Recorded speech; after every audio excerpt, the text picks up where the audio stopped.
Angibingelele bazalwane ekuseni egameni lika Jesu Kristu waseNazaretha. Siyabonga inkosi ukuthi sigcinile namhlanje yasipha lolu suku namhlanje ekuseni. Siyabonga kakhulu bazalwane. Kunenjongo uNkulunkulu ayimisile, kunenjongo uNkulunkulu afuna ifezeke.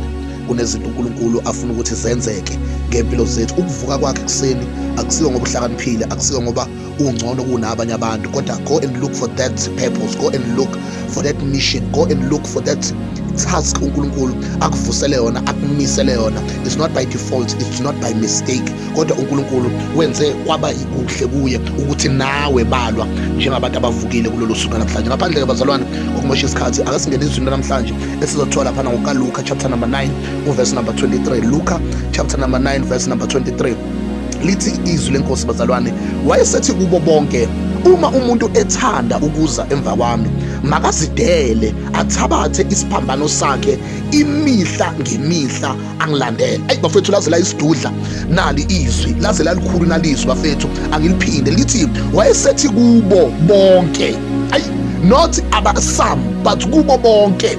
Uyabalwa nawe lapho phakathi, nami ngiyabalwa. Lithi ke uma umuntu ethanda ukuza emva kwami makazidele athabathe isiphambano sakhe imihla ngemihla angilandele. Bafethu uma lithi kubo bonke bafethu lisho kubo bonke laba abamamkelile uJesu, laba bavuma ngomlomo wabo, labo kwashunyayelwa izwi phambi kwabo, ba realize ukuthi bayizoni, ba realize ukuthi bamdinga uJesu. Lithi ke uma lo muntu ethanda bafethu ukuza emva kwaJesu, lo muntu lona agcini ngokumamkela uJesu, asigcini ngokuthi sishunyayezwe kuphela bese siyamamkela uJesu, kodwa kuhamba kufika isikhathi sokuba simlandele uJesu, kuhamba kufika isikhathi sokuba lento engaphakathi kithi ithi no, sengifuna ukuzidela manje, ithi no, sengiyamvuma uJesu ukuba ngimlandele. Uthi uNkulunkulu namhlanje ekuseni uma uthanda ke, ngamanye amazwi uma sekudevelophe lento ukuthi awugcinile ngokumamkela kuphela, kodwa sekudevelophe enye into yokumthanda uJesu.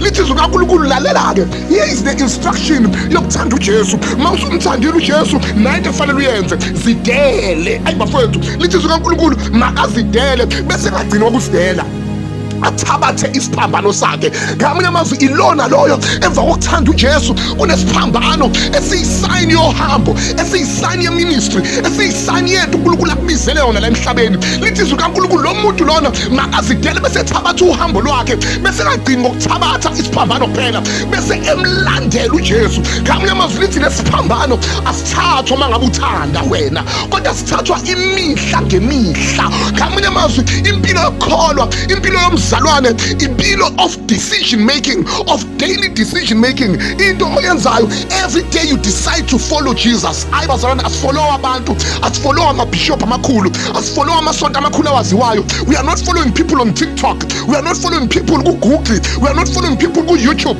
but nayo into efanele iqale kuqala, the sign of following, the powerful following has to be Jesus. Lithi izwi kaNkulunkulu lo muntu makazidele bese kuthabatha isiphambano sakhe, asibeke eqolo lakhe, asibeke enhlizweni yakhe, asibeke engqondweni yakhe bese emlandela uJesu. Sengivala bazalwane, kusho ukuthini ukulandela uJesu? Kusho ukukhulumisa kwakhe, kusho ukuthini ukulandela uJesu? Kusho ukwenza intando yakhe, kusho ukuthini ukulandela uJesu?